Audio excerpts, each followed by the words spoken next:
guys, welcome back. I cannot believe we're already at episode number 4, and I'm super excited to have you along with us for this journey. My name is Faye Shola, and I'm the owner of Statuesque Events. We're a wedding planning and design company based in the DC area, and we service the entire East Coast, and we plan lots of modern, multicultural weddings, hence the show, the Modern Multicultural Wedding Show.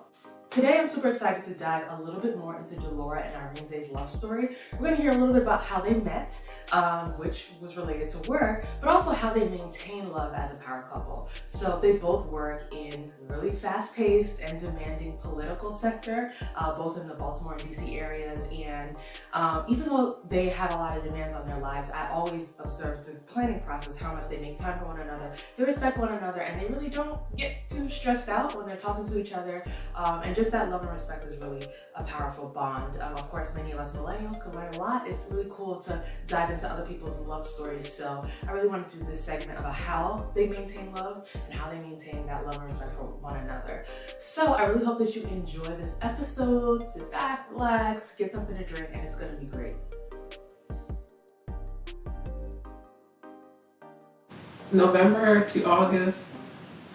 Yeah. Right. Yeah, we got engaged on November 7th, and we were married on August 10th. Nice. All right. I didn't want a long engagement.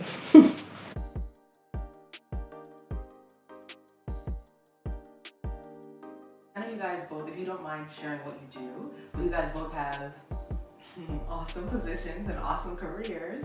How do you manage a relationship with someone who's busy? You know, you love them, but they're busy. You guys are both very smart, both very powerful. Like, how do you balance all of that? Like, how does that all blend together into into harmony versus arguments?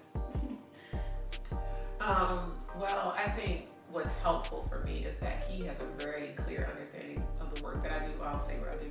So I'm an attorney by training, but I'm a lobbyist, and I work with a lobbying firm in Annapolis, which is a national firm. So sometimes I do work in DC too.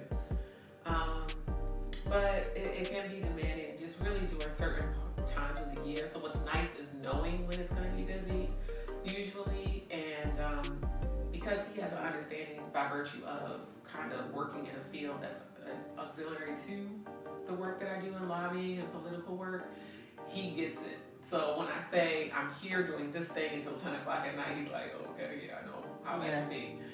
So it's not like, oh my gosh, like you were out until 10 every night and it's now Thursday night and I would love for you to be at home, right? Because he would, but he doesn't really make us think about it. So I think that's really nice. But he just, for us, he's very busy. I'll let him talk about what he does, but we try to, when we can, the same way that you plan for things that you have to do for work, we plan for time together. So we're purposeful about saying, like I'll say to him, well, what do you got going on this weekend? If it's not something we're doing together. He's like, well, I got this, and that. And I'm like, all right, cool. We're going to do this. On this day, we're not going to do anything. And as long as we're really good about that time, it usually works out fine. But you just have to be purposeful, just like you are about anything else, about making that time for your person, so that they get to spend time with you uninterrupted, and you're focusing on each other. So that's what we try to make sure that we do. Yeah. So like she said, we are generally in the same business. I do campaigns and elections, public policy, that type of thing. Currently, I'm the communications director for the Maryland Democratic Party. And my work is cyclical too. So when there is election cycle that's like really heating up, then that's when I get busy. Busy time. So, but yeah, to piggyback off of her point, I think that intentionality is the way in which you make time for the things that are important to you. And like for instance, my health and her health are important, and therefore it's important that we don't eat out every night. So I'll make sure that I get home in time to cook dinner, 3 to 4 times a night. Yeah, each week. Arinze is a really big, I'm not sure if you're a chef, but he's a really good cook. And so he was very picky in the food selection process. Yes, Like, he it's got to taste good. so for everybody out there. And y'all know y'all been to some weddings with some bad food, so let's keep it funky. He kept saying, I'm not. Won't get me. He told me we are not having dried chicken breast at his wedding. I distinctly remember that. And I was like, Yeah, okay. and you're not gonna fool me with Old Bay as a secret ingredient either. No. Sound like a true man from Alabama. Okay. We don't put All right. Old Bay on chicken. You do. No, we don't. Oh, this is the dry rub. Old Bay. It's the Old Bay flavor. And then guess what? The native Marylanders fall for it every time. You know what? I think I'll try the Old Bay chicken. It's the same thing. It's chicken wings. Take some Old Bay and you just dump it on Oh, there. you said that's chicken wings. Yeah, we put Old Bay on chicken wings, not chicken breast. Fried chicken, whatever kind of chicken. Y'all trying to sneak the Old Bay on there like it's a secret ingredient. Tell us about the Democratic Party. Anyways, 4 nights a week, I am not sneaking Old Bay as my secret ingredient in there. So, but I bring up this point about cooking because when your partner takes the time to cook hot food, then the other partner is obligated to come eat said hot food. Yes. So if I'm cooking, then she got to be around to eat the food. Mm-hmm. So that's And at the table. right. And at the Since we table. have So- dinner at so the table. That's one. Or grocery shopping and do a little bit of meal prep to make sure that we've got lunches to take to work, that type of thing. The time that I'm preparing the food, she'll help. She'll sit in the kitchen and help like chop vegetables and prepare things. Yeah. So that is more quality time. So basically, we're building out times within our lives to where we're working in the same direction for a shared goal. So we want to eat healthy, we want to look great for one another, we want to look great for the world, we want to take hot Instagram photos, all that stuff. So you eat right, and when you're eating right and you're eating with your partner, then you're spending time together. And when you're spending time at the grocery store together, that's an hour and a half that you're together. And when your buddy calls and says, hey, do you want to grab drinks, or hey, do you want to do X, Y, and Z? You have a legitimate no, I'm in the middle of cooking dinner right now. Let's pick another night, or let's pick another day. And so just being intentional, you can see how it just has a domino effect, and where you're sort of building out time to make sure that you get that quality time together. Yeah. Because otherwise, if you say yes to every sort of random invite that you get, you'll never see each other, because you're just coming from someplace. And I just try and make sure that the time that we spend when we're not at work, we're either sharing a meal together or recharging. Or sharing an experience. Yeah, or recharging sort of in tranquility, right? Because sometimes when you're at work and you're thinking all day and all this other stuff, sometimes you just need to allow yourself 2 or 3 hours to just like reset. And so I'm making sure that I'm not dragging her off to a dinner or a happy hour during that time, because she's been busting her butt in the workplace. And so I like to keep that sort of like a safe space for her to just like sit and do nothing in a onesie. Oh yeah. You just put me out. You just put me out there.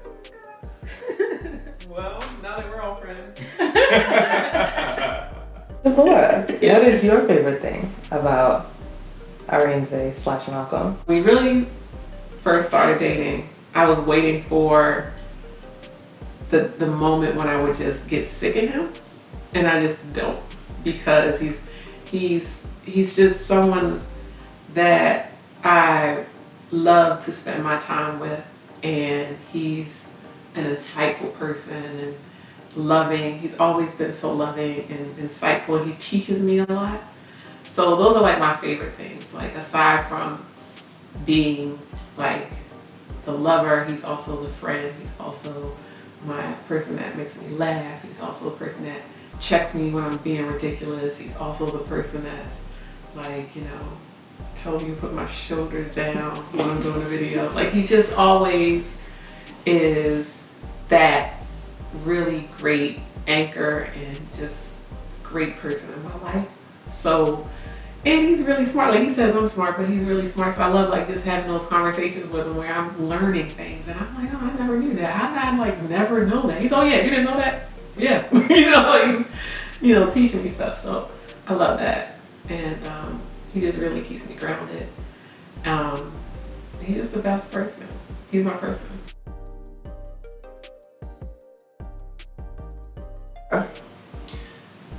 So I get asked this question a lot.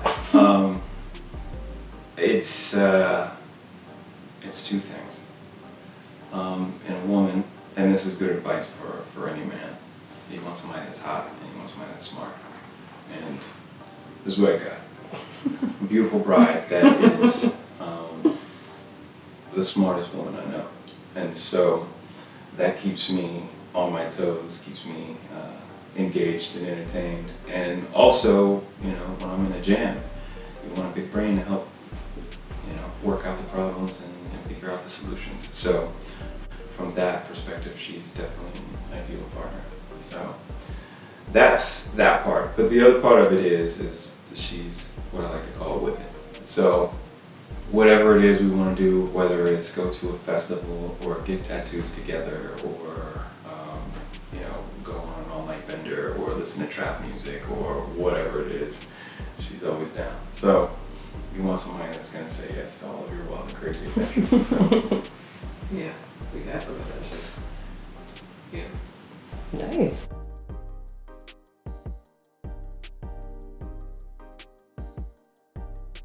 So don't forget to subscribe before you go. We really would love to have you along with this ride, so make sure you subscribe before you go. And if you haven't already seen the actual wedding and how it unfolded and the planning process, don't forget to click back to episode number 3, where we dive into the whole planning and design process for their wedding as well. All right. So once again, subscribe, watch episode 3 if you haven't already, and stay tuned for episode 5 next week.